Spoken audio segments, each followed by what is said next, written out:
राम राम बच्चों, आज हम श्रवण करेंगे सुग्रीव और हनुमान जी सहित सभी वानरों की श्री राम जी से भेंट। श्री राम जी ने जब देखा कि सभी वानर बड़े प्रसन्न हैं और उछल कूद करते हुए उनसे भेंट करने आ रहे हैं, तो वे भी बहुत आनंदित हुए। दोनों भाई स्फटिक शिला पर बैठे उन्हें निहार रहे थे। तभी सभी वानरों ने आकर उन्हें प्रणाम किया और रघुनाथ जी ने सभी से गले लग लग कर कुशल पूछी। तब सबसे बड़े जामवान जी ने कहा कि रघुनाथ जी, जिस पर आप दया करते हैं उसका तो सदा ही कल्याण होता है, पर प्रभु हनुमान जी ने जो आपकी कृपा से आज कार्य किया है उसका तो मैं शब्दों में वर्णन ही नहीं कर सकता।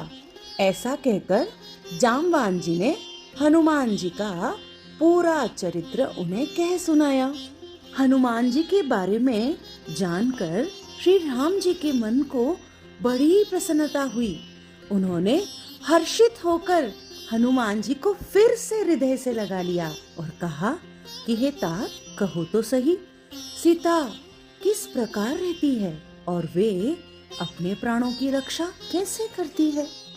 तब हनुमान जी ने कहा, प्रभु आपका नाम ही रात दिन पहरे देने वाला है, आपका ध्यान ही तो दरवाजा है। माता अपने नेत्रों को आपके ही चरणों में लगाए रहती है, यही तो ताला लगा है। आप बताइए, प्राण जाएं तो किस मार्ग से जाएं? प्रभु चलते समय माता ने मुझे चूड़ामणि उतार कर दी है, जिसे देखते ही रघुनाथ जी व्याकुल हो गए और चूड़ामणि को लेकर हृदय से लगा लिया। तब हनुमान जी फिर कहने लगे, प्रभु माता ने नेत्रों में जल भरकर कहा है कि हनुमान तुम प्रभु से पूछना कि वे तो इतने कृपा निधान हैं, शरणागत के रक्षक हैं, तो फिर स्वामी ने मुझे किस अपराध से त्याग दिया है।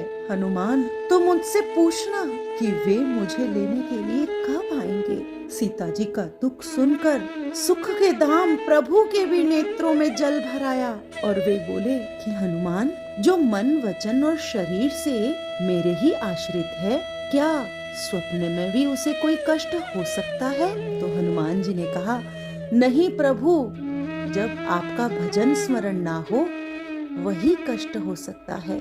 तो भगवान कहने लगे, हनुमान मैंने विचार करके देख लिया कि मैं तुमसे ऋण ही नहीं हो सकता। प्रभु के वचन सुनकर और उनका प्रसन्न मुख देखकर हनुमान जी अत्यंत हर्षित हो गए। मन ही मन व्याकुल होकर प्रभु से प्रार्थना करने लगे कि प्रभु प्रशंसा सुनकर कहीं मुझे अहंकार न आ जाए। हे भगवान मेरी रक्षा करो, प्रभु मेरी रक्षा करो।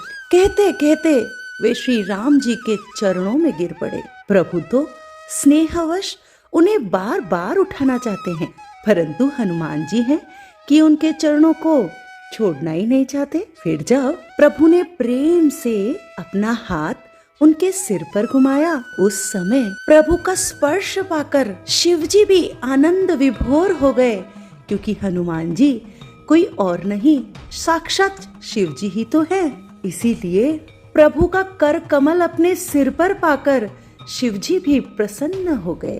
प्रभु ने हनुमान जी को उठाकर अपने हृदय से लगा लिया और अपने निकट ही बिठाया और फिर बारंबार पूछने लगे कि हे हनुमान, बताओ तो सही, इतनी बड़ी लंका जो इतने राक्षसों से रक्षित थी, उसे तुमने भला कैसे जलाया?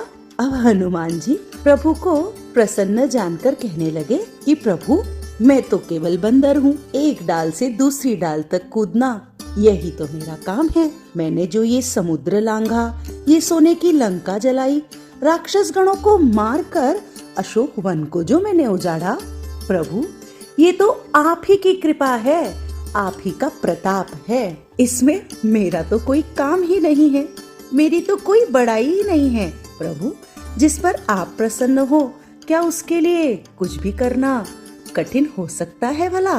प्रभु आप मुझे केवल भक्ति दीजिए। तब प्रभु ने उनकी सरल वाणी सुनकर एवमस्तु कहा। नारायण नारायण नारायण नारायण।